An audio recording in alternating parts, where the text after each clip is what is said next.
2018년을 마무리하는 마지막 주일입니다. 한 해를 마무리하면서 지금 여러분은 어떤 생각을 하고 있으신지요? 다사다난했던 한 해를 정리하는 여러분의 마음은 어떻습니까? 우리는 마무리를 잘 해야 합니다. 좋은 마무리는 새로운 시작을 위한 디딤돌이 되기 때문이지요. 어떤 경우에도 후회스러운 일을 새해로 가지고 가서는 안 됩니다. 여기에서 끝장을 내야 합니다. 오늘 본문의 배경은 선지자 사무엘께서 이스라엘의 영적 각성을 위해서 백성들을 미스바 광야로 모이도록 했습니다. 그리고 그들로 하여금 그동안 섬겨왔던 모든 우상을 끝장내라고 결단을 촉구합니다. 사무엘상서 7장 3절에 보면 너희가 전심으로 여호와께 돌아오려거든 이방 신들과 아스타롯을 너희 중에서 제거하고 너희 마음을 여호와께로 향하여 그만을 섬기라. 그리하면 너희를 블레셋 사람의 손에서 건져내시리라. 이렇게 말씀합니다. 다행히 이스라엘 백성들은 선지자의 명대로 순종을 했습니다. 바알과 아스타롯을 제거하고 여호와만을 섬기기로 결단을 했습니다. 제단에 물을 길어서 붓고 금식을 하면서 회개를 했습니다. 이스라엘 백성들이 미스바에 모였다는 소식을 들은 블레셋이라는 이 나라가 이제 일제히 쳐들어와서 공격을 합니다. 당황한 이스라엘 백성들은 사무엘 선지자를 찾아가서 기도를 강력하게 요청을 합니다. 7장 8절에 보면 우리 여호와 하나님 여호와께서 쉬지 말고 부르짖어 우리를 여호와 하나님께 쉬지 말고 부르짖어 우리를 블레셋 사람의 손에서 구원하시게 하옵소서 이렇게 간청을 합니다. 선지자 사무엘은 어린 양을 쥐에다가 여호와의 제단에 올려놓고 번제를 드립니다. 이스라엘을 위하여 여호와께 부르짖음으로 인하여서 하나님의 응답을 받아냅니다. 거의 이스라엘 진영 가까이 쳐들어온 블레셋을 하나님께서 큰 우레를 바라시어서 어지럽게 만드셨고 이스라엘로 하여금 역공을 하게 해서 완전하게 격퇴시킨 사건이 있었어요. 이스라엘이 크게 승리한 거죠. 전에는 블레셋에게 매번 패했는데 이제는 하나님께서 크게 승리를 하게 하셨습니다. 이에 사무엘이 하나님의 도우심을 잊을 수 없다 하여서 미스바와 센 사이에 기념비를 세우고 그 기념비 이름을 에베네셀이라 이렇게 이름을 붙였습니다. 12절 말씀 본문을 보면 사무엘이 돌을 취하여 미스바와 센 사이에 세워 이르되 여호와께서 여기까지 우리를 도우셨다 하고 그 이름을 에벤에셀이라 하니라. 이 에벤에셀이란 말은 에벤이란 말은 큰 반석이란 말이고 에셀이란 말은 돕는다라는 뜻인데 이 두 단어가 서로 합해졌어요. 도움의 돌, 도움의 반석이라는 의미이지요. 그래서 본문에는 여기까지 도움의 돌이 되신 하나님께서 도와주셨다. 그것이 바로 에베네셀이라 이렇게 풀어서 정리하고 있습니다. 블레셋이 이스라엘을 침공했을 때 이스라엘 백성들이 미스바에 모여서 무엇을 했습니까? 세 가지를 했습니다. 우상을 제거하고 두 번째 회개를 하고 세 번째 사무엘의 기도를 받습니다. 그 결과 하나님께서 에베네셀 도우시는 역사가 있었습니다. 하나님이 도우심으로 승리를 했고 적들이 다시는 쳐들어오지 못하였으며 드디어 평화의 계절이 사무엘 선지자가 사는 동안 계속됐다. 이것이 오늘 본문 말씀이에요. 하나님께서 선지자의 기도에 응답하시고 그들의 회개의 기도를 받으셔서 큰 우레를 바라셔서 블레셋을 완전하게 격퇴시킨 사건이 바로 에베네셀 사건이에요. 망할 수밖에 없는 불가능한 상황 속에서 하나님의 도우심으로 말미암아 잃었던 땅을 회복하고 이것을 잊지 않고 대대로 기억하라고 하는 의미에서 돌을 세웠어요. 기념비, 그것이 바로 에베네셀입니다. 그리고 사무엘 선지자가 살아있는 동안 내내 블레셋은 다시는 이스라엘을 침공하지 못했습니다. 하나님이 그렇게 막으셨다고 말씀합니다. 보면 13절에 여호와의 손이 사무엘이 사는 날 동안에는 블레셋을 막으심에, 중요해요. 한 사람이 중요합니다. 많은 사람들이 나라를 지키고 많은 사람들이 가정을 지킬 것 같지만, 그러나 선지자 한 사람의 그 기도, 그 한 사람의 중보자, 그 한 사람의 커버링으로 인하여서 사무엘이 사는 날 동안 평화가 있었다. 블레셋이, 그 대적자들이 이스라엘을 절대로 침공하지 못했다, 그 말씀이에요. 자, 우리 한번 따라 합시다. 오늘 제목인데, 에베네셀의 하나님, 에베네셀 하나님.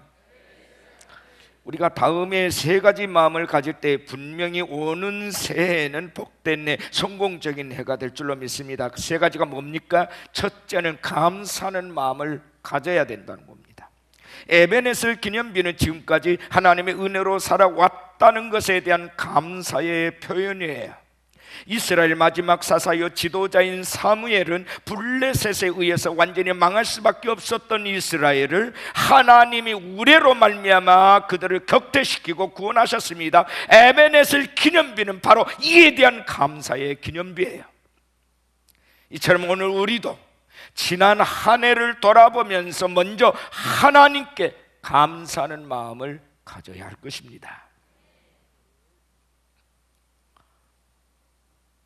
흔히 일반 사람들은 기쁨은 모래에 새기고 고통은 돌에 새겨두는 경향이 있어요. 즉, 기쁜 일들은 쉽게 잊어버리고 나쁘고 고통스러운 기억들은 오래도록 간직하고 기억하면서 속을 썩히는 거예요. 하지만 하나님의 사람들은 슬픔과 고통은 모래 위에 새기고 기쁘고 감사할 일을 돌에 새겨야 하는 겁니다. 하나님께 감사할 마음이 없이는 그 다음의 스텝을 디뎌갈 수가 없기 때문이죠. 감사하는 마음이 중요합니다. 하나님은 감사하는 자에게 더 큰 감사의 조건을 허락하십니다. 우리는 지난 한 해 동안 가정적으로, 교회적으로, 국가적으로 받은 바 하나님의 크신 보호와 사랑과 은총에 대해서 감사를 해야 돼. 이것이 먼저입니다. 물론 슬픔도 고통도 좌절도 실패도 많이 있었어요. 하지만 지내놓고 보면 먼 훗날에 그 모든 것들이 우리의 진정한 유익과 행복을 위한 일이었다는 사실을 깨닫게 될 것입니다. 그러므로 우리는 고통 중에서도 감사할 수 있어야 돼요. 할레이 로젠버거는 이런 말을 했어요. 인생은 절묘한 색깔을 가진 여러 타래의 실로 엮어짠 한 폭의 금주단과 같다. 거기에는 성공의 금색도 있고 고통의 진홍색도 있고 슬픔의 흑갈색도 있다. 그러나 하나님의 은혜로 말미암아 이 모든 것은 아름다운 모양을 이룬다. 이 모든 경험을 통하여 하나님은 사랑과 지혜의 옷감을 짜도록 도와주신다. 멋있잖아요? 맞아요. 우리가 한 해 동안 무슨 일을 당했든지 모든 일을 합력하여 선을 이루도록 하시는 하나님의 섭리와 사랑을 믿는다면 지금까지 모든 일들이 다 감사의 제목들이 되어야 할 것입니다.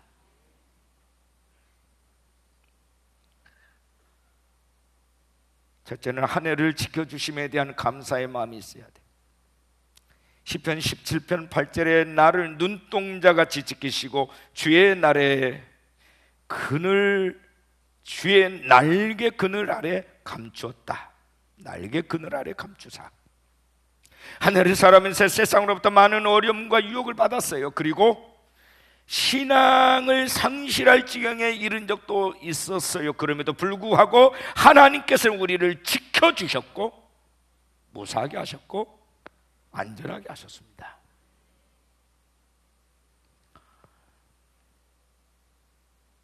두 번째는 원수 마귀로부터 지켜주심에 대해서 감사해야 돼요. 하나님께서는 우리를 원수 마귀의 손에 사로잡히지 않게 도와주시고 지켜주셨어요.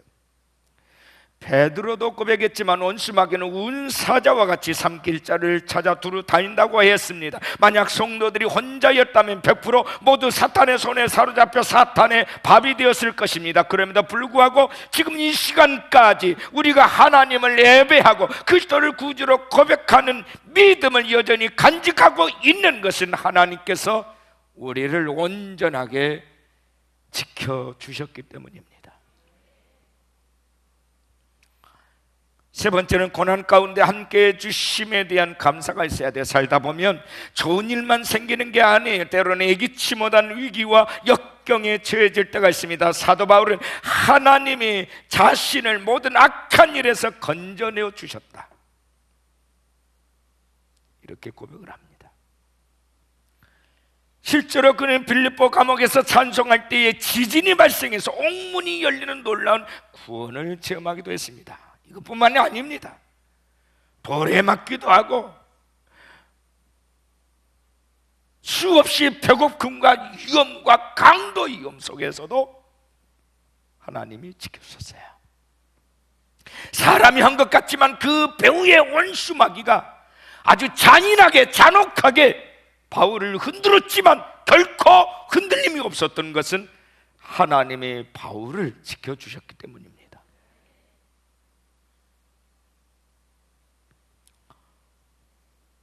네 번째는 인내하며 승리케 하심에 대한 감사. 바울은 로마서 5장 3절에 환난 중에도 즐거워한다 라고 고백을 합니다. 바울은 빌립보 감옥에서도 불평은커녕 오히려 하나님을 찬양하고 즐거워했습니다.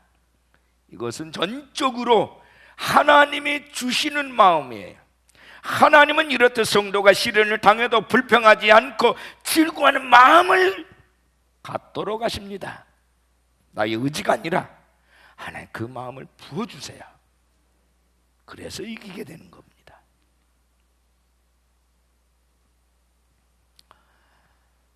감사하는 마음을 가지시기를 축복합니다.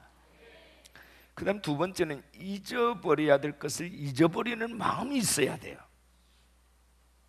자꾸 과거에 연연하면 안 됩니다. 이사야 43장 18, 19절에 너희는 이전 일을 기억하지 말며 옛날 일을 생각하지 말라. 보라, 내가 새 일을 행하리니 이제 나타낼 것이라. 잊어야 될 것을 깨끗이 잊으세요. 어떤 사람이 어스름한 달밤에 술에 거나하게 취한 상태로 배를 타고 강을 건너려고 밤새도록 노를 졌습니다. 팔이 아프도록 어깨가 빠지도록 노를 졌는데 동이 틀 무렵에 보니까 배가 그 자리에 있는 거예요. 왜 그랬을까요? 자세히 보니까 풀었어야 할 거룻줄, 배 밧줄을 육지에 묶어놓은 채로 밤새내 노를 졌기 때문입니다. 우리가 새해를 보다 진취적이고 성공적인 한 해로 삼기 위해서 나를 붙들고 있는 과거라는 이 줄을 끊어버려야 돼. 털어버릴 걸 털어버리고 청산하고 잊어야 할 것들은 잊어야 돼. 과거에 발목 잡혀 있으면 미래를 향해서 나갈 수가 없어요. 억울했던 일, 분했던 일, 손해봤던 일, 수치스러웠던 일, 슬펐던 일들을 그대로 가지고 새해를 맞이해서는 안 된다는 겁니다. 그걸 가지고 있으면 단 한 발자국도 미래를 향해서 나갈 수가 없어요. 이전 일을 기억하지 말고 생각하지 말고 잊어할 것을 깨끗이 잊어버려라. 아멘 하십시다. 손 들고 아멘 해볼까요?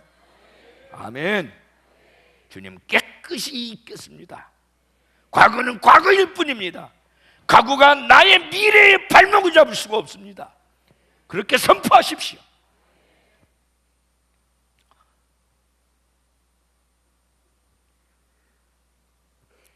저는 한때 잘 나갔던 귀한 목사님들을 자주 기억합니다. 왜냐하면 나도 역시나 이제 그러한 인생을 되돌아봐야 될 때가 오기 때문이죠. 그분들이 한창 전성기를 구갈 때는 그분들의 설교 한마디를 들으려고 수천 수만의 사람들이 몰려들었어요. 박력 있고 영감 있는 그런 넘치는 활력 있는 설교를 듣고 모든 청중들이 하나님의 은혜를 받았고 새 사람이 되는 역사들이 있었습니다. 어떤 분에 대해서는 그를 기념하기 위해서 많은 책들이 나왔고 기념관도 세워졌어요. 그러나 10년이 지나고 20년이 지나고 난 후에 과연 무엇을 남겨놨습니까? 그들의 메시지가 지금 어디에 있습니까? 그 메시지 듣고 감동을 받던 청중들은 어디에 있습니까? 그분들이 남겨놓은 책들은 지금쯤은 고서가 있는 곳에 가야, 거기를 뒤져야 발견할 수 있을지 모르겠어요. 그분을 기념해서 세운 탑, 집, 그것이 무슨 소용이 있습니까? 나중에는 관리할 사람조차 없어서 먼지가 않는 초라한 모습으로 변하게 될지 모릅니다. 세상에 유명했던 사람들의 동상 잘 관리하고 있을까요? 관리하면 뭐래요 그거를? 시편 39편 4절 5절에 여호와여 나의 종말과 연한이 언제까지인지 알게 하사 내가 나의 연약함을 알게 하옵소서. 주께서 나의 날을 한 뼘 길이만큼 되게 하시며 나의 일생이 주 앞에는 없는 것 같사오니 사람은 그가 든든히 서 있는 때에도 진실로 모두가 허사뿐이니이다. 다 지나가는 거예요. 인간의 유한성은 어느 누구도 부인할 수 없어요. 우리는 떠난 나의 자리에 대해서 연연해서는 안 됩니다. 우리 주님 외에는 누구도 지나가는 흔적을 남겨서는 안 돼요.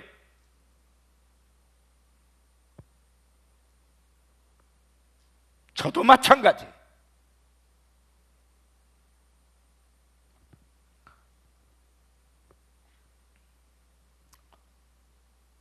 다윗이 이 사실을 직시했습니다.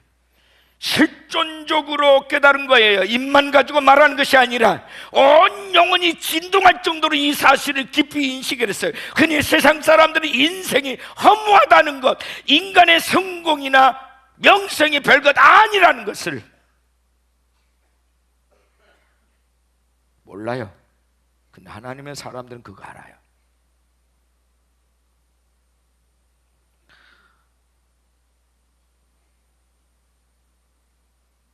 근데 그와 같은 허무감을 잠깐 동안 잊어버리기 위해서 엉뚱한 데 마음을 쏟는 것을 보죠. 잠깐 기분 전환을 하는 거지요. 쇼핑도 해보고 영화도 보고 스포츠에 열광을 합니다. 어떻게든 인생의 허물을 잊어버리려고 몸부림을 칩니다. 이게 필요 없는 것은 아니지만 그런 방식으로 우리 인간을 정리할 수는 없어요. 이렇게 아무리 기분 전환을 하고 몸부림을 쳐도 우리의 실존적인 진공 상태를 채울 수는 없는 겁니다. 이것이 우리의 현실이에요. 다윗처럼 눈을 돌려야 돼요. 세상을 향하던 데서 눈을 돌려서 여호와 하나님을 바라봐야 되는 겁니다. 여호와를 주목하십시오.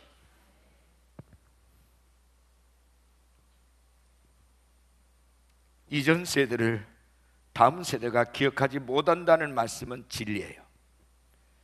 세상의 것은 다 그런 겁니다. 우리가 이 사실을 깊이 인정해야 합니다. 불행했던 과거, 슬펐던 과거, 실패했던 과거를 되새기며 과거에 붙잡혀 사는 사람 치고 행복한 생활, 복된 생활을 하는 사람이 없어요.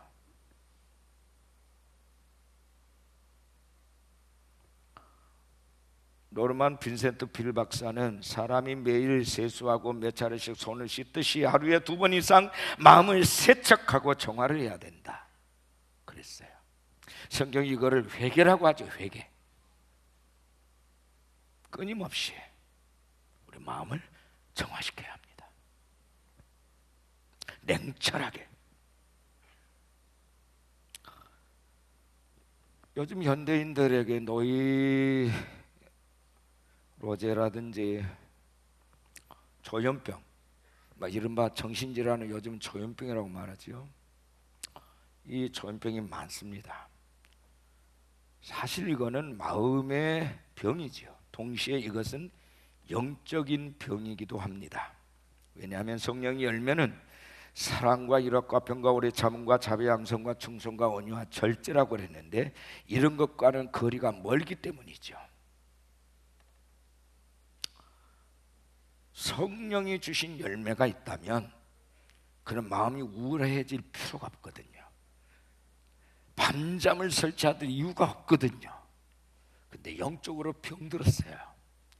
그래서 그 마음의 병을 수술할 수가 없는 겁니다.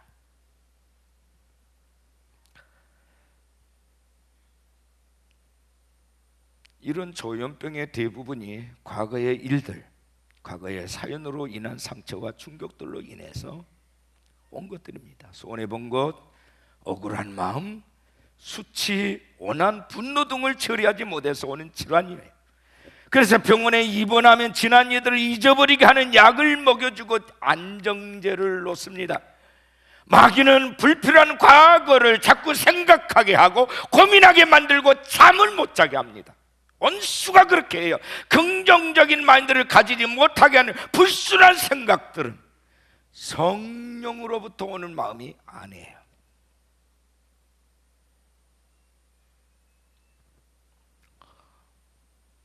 기억하십시오. 여러분이 알고 있는 성경, 여러분이 알고 있는 지식이 일하는 게 아니에요. 사람이 일하는 겁니다. 그 마음이 병들어 있으면 그 사람 입에서 나오는 모든 말들이 아무리 진리를 얘기해도 왜곡되게 들립니다. 그걸 아셔야 돼요.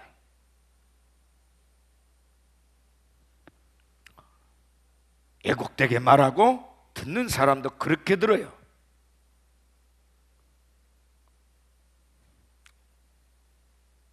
어떻게 하면 좋습니까?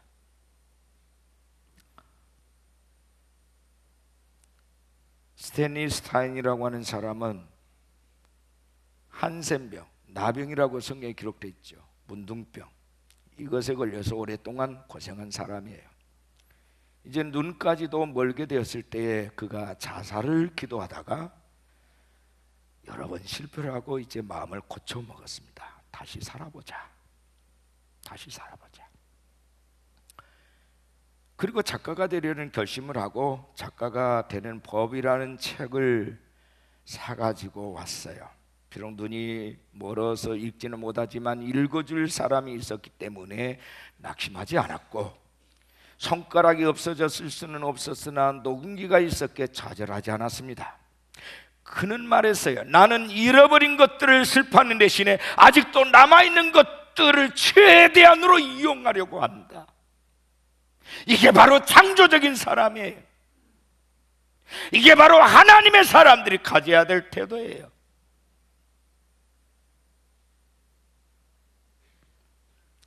여러분, 하나님은 이같이 긍정적이고 적극적인 신앙으로 살아가는 자에게 축복하셔서 복된 미래를 주시는 분이세요. 믿으십니까? 크게 아멘 하십시다. 그러면 찬송과 기도와 말씀을 묵상하는 가운데 묵은애에 좋지 못한 이들을 깨끗이 잊어버리세요. 청산하세요. 그리고 새 문을 열고 들어가십시오.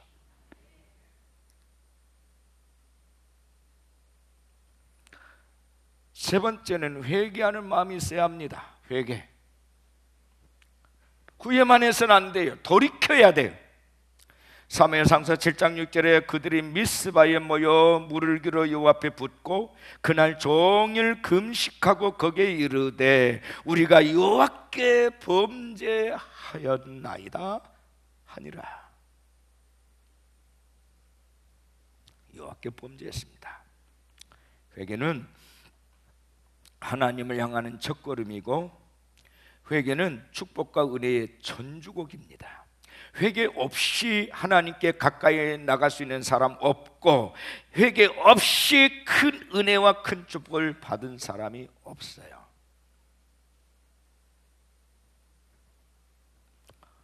옛날 증기기관차가 운행될 때 일입니다. 저 어렸을 적에 석탄으로 떼어서 가는 증기기관차가 저희 앞마당 갔거든요. 이 증기기관차가 한 번씩 지나가면 집안이 지진이 일어난 것처럼 들썩들썩하고 그랬어요. 근데 한 기관차가 석탄도 잘 타고 있고 물도 충분하고 기름도 잘 쳤는데 이상하게 이 기관차가 꼼짝을 안 하더래요. 웬일인가 하고서 이 기관차의 각 부분을 자세히 조사해 보니까 어느 파이프에 독사 한 마리가 꼭 끼어 있더랍니다. 그러니까 물을 담수할 때에 물에 빠져서 죽은 뱀이 따라 들어가서 그 파이프를 꼭 틀어막고 있었던 거예요. 이처럼 죄라고 하는 것은 우리의 심령을 가로막고 있습니다. 그래서 기도가 막히게 하고 은혜가 막히게 하고 축복이 막히게 합니다. 이것이 죄덩어리예요.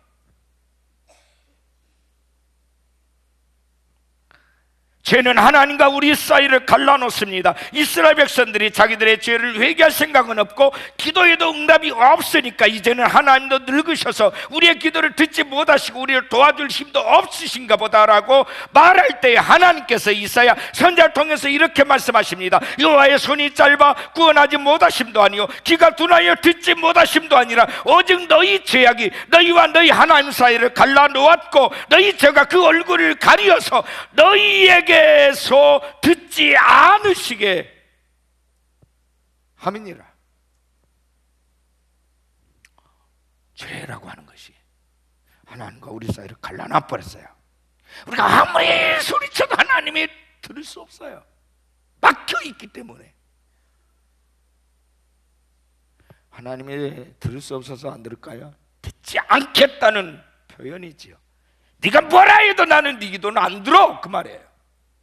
난 귀를 꽉 막고 있을 거야, 그 말이에요. 아시겠어요? 회개하지 않은 죄가 남아있으면 아무리 여러분들이 열심을 하고 종교생활을 해도 안 풀리는 거예요. 저주의 문이 닫혀야 되는데 안 닫혀요. 왜요? 그놈의 죄를 여전히 가지고 탐닉하고 있으니까요. 죄의 유희를 즐기고 있으니까요. 그래서 막혀있는 그것이 열리지를 않아요. 물질이 열리지 아니하고 직장이 열리지 아니하고 장래가 열리지 않아요. 아빠도 막히고 엄마도 막히고 자식도 막혀요. 그런데도 몰라요, 사람들이. 왜? 내가 교회도 잘 다니는데 봉사도 곧잘 하는데 왜 하나님 나를 이렇게 맡기게 하시나요? 뭐 때문이죠? 죄 때문에 그래요. 예수님은 그 죄의 문제를 해결하기 위해서 하나님과 우리 사이에 막힌 남을 뚫어버리시기 위해서 오셨습니다.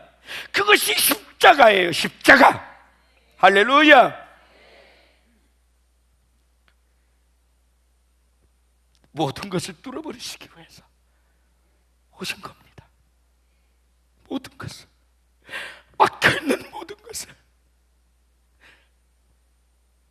저주로 막혀있고 고난으로 막혀있고 아픔으로 막혀있는 모든 것을 뚫어버리시기 위해서 오신 분이 주님이세요. 그래서 주님은 나는 곧 길이요 진리요 생명이다.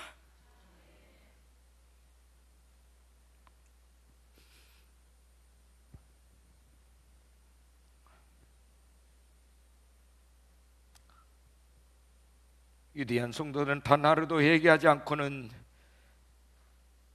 지나는 날이 없어요. 그날의 죄를 그날 회개하지 않고는 잠자리에 들지 않습니다. 하물며 묵은 한 해를 보내는 이 마당에 우리가 회개하지 않고 어떻게 새해를 맞이할 수 있겠습니까? 복된 새해를 맞이하려면 묵은 해를 깊이 반성해야 돼요. 자신을 하나님의 빛 앞에 적나라하게 내어놓고 철저한 회개를 해야 됩니다. 시편 51편 10절에 다시 고백합니다. 하나님이여, 내 속에 정한 마음을 창조하시고 내 안에 정직한 영을 새롭게 하옵소서.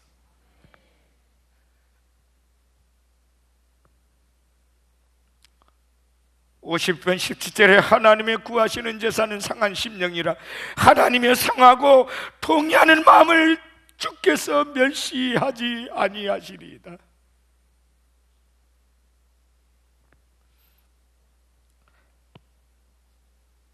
무엇보다 하나님 앞에 정직하고 솔직해야 돼요. 거짓과 이선의 껍질을 벗어야 됩니다. 그들의 놔둔 채로 하나님을 만날 수는 없어요. 회개하고자 하는 간절한 소원이 있어야 돼요. 회개한 성도는 무엇보다 마음과 생각을 바꾸는 것이고 생활의 변화를 가져와야 되는 거죠. 그것이 목적이에요. 잠언 28장 13절 14절에 자기의 죄를 숨기는 자는 형통하지 못하니 죄를 자복하고 버리는 자는 불쌍히 여김을 받으리라. 항상 경외하는 자는 복되거니와 마음을 완악하게 하는 자는 재앙에 빠지리라. 요한일서 1장 9절에 만일 우리가 우리 죄를 자복하면 그는 미쁘시고 의로우사 우리 죄를 사하시며 우리를 모든 불의에서 깨끗하게 하실 것이요.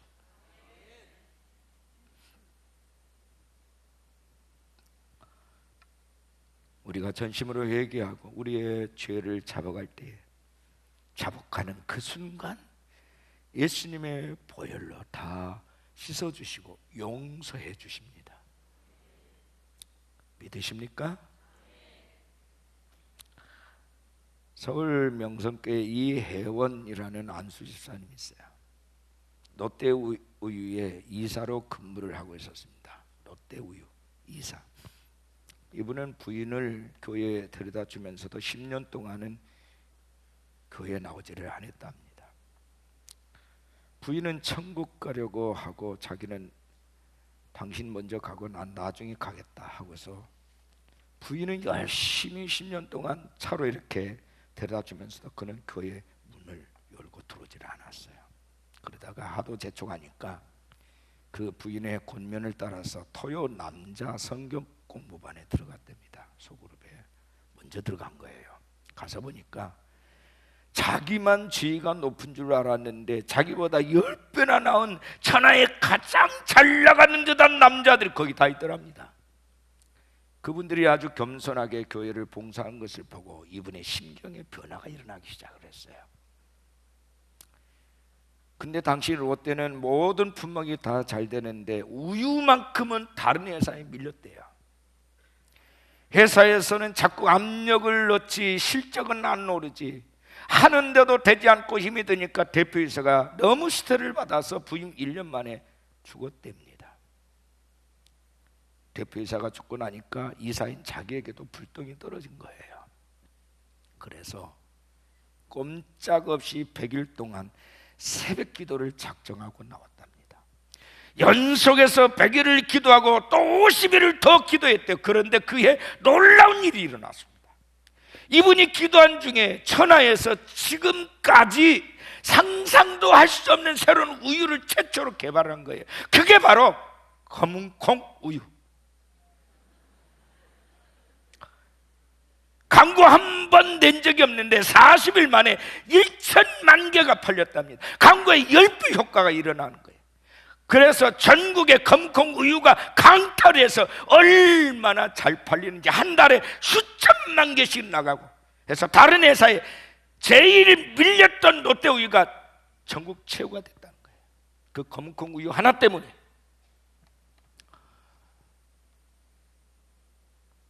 여러분 아시겠어요? 누가 그렇게 한 겁니까? 누가 그런 아이디어 좋은 영감을 주셨습니까? 100일 기도했어요. 그러다 보니까 50일을 더 연장을 해요. 근데 하나님께서 어느 날 그걸 떠오르게 하신 거예요.